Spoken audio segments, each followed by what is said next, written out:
வத்தலகுண்டு அருகே குடிநீர் கேட்டு கிராம மக்கள் காலி குடங்களுடன் சாலை மறியல் போராட்டம். பாறாங்கற்களை சாலையில் வைத்து போராட்டம் நடத்தியதால் போக்குவரத்து பாதிப்பு. திண்டுக்கல் மாவட்டம் வத்தலகுண்டு அருகே கட்டகாமன்பட்டி கிராமத்தில் 1 மாதத்திற்கு மேலாக குடிதண்ணீர் வழங்கப்படவில்லை. பலமுறை புகார் அளித்தும் ஊராட்சி ஒன்றிய நிர்வாகம் நடவடிக்கை எடுக்கவில்லை என தெரிகிறது.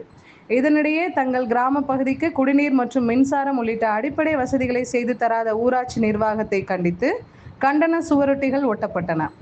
அதன் தொடர்ச்சியாக குடிநீர் வழங்காத ஊராட்சி நிர்வாகத்தை கண்டித்து கிராம மக்கள் திடீர் சாலை மறியல் போராட்டத்தில் ஈடுபட்டனர். திண்டுக்கல் தேனி தேசிய நெடுஞ்சாலையில் பாறாங்கற்களை வைத்து போராட்டம் நடத்தியதால் போக்குவரத்து பாதிக்கப்பட்டது. உடனடியாக அங்கு வந்த போலீசார் போராட்டம் நடத்தியவர்களை கலைத்தனர். இதன் தொடர்ச்சியாக நிகழ்ச்சிக்கு வந்த வட்டார வளர்ச்சி அலுவலரை பொதுமக்கள் சூழ்ந்து கொண்டு கடும் வாக்குவாதத்தில் ஈடுபட்டனர். எப்போதாவது வழங்கப்படும் குடிநீர் கடுமையான உப்புத்தன்மை கொண்டதாக இருப்பதாகவும், குடிநீர் குழாய்கள் அனைத்தும் கழிவுநீர் கால்வாயின் வழியாக செல்வதாகவும், இதனால் குழந்தைகள், பெரியவர்கள் என அனைவருக்கும் பல்வேறு நோய் உபாதைகள் ஏற்படுவதாகவும் குற்றம் சாட்டிய பொதுமக்கள் தங்களுக்கு முறையான குடிநீர் வழங்க வலியுறுத்தினர். பொதுமக்களின் சாலை மறியல் போராட்டத்தால் அப்பகுதியில் பரபரப்பு நிலவி வருகிறது.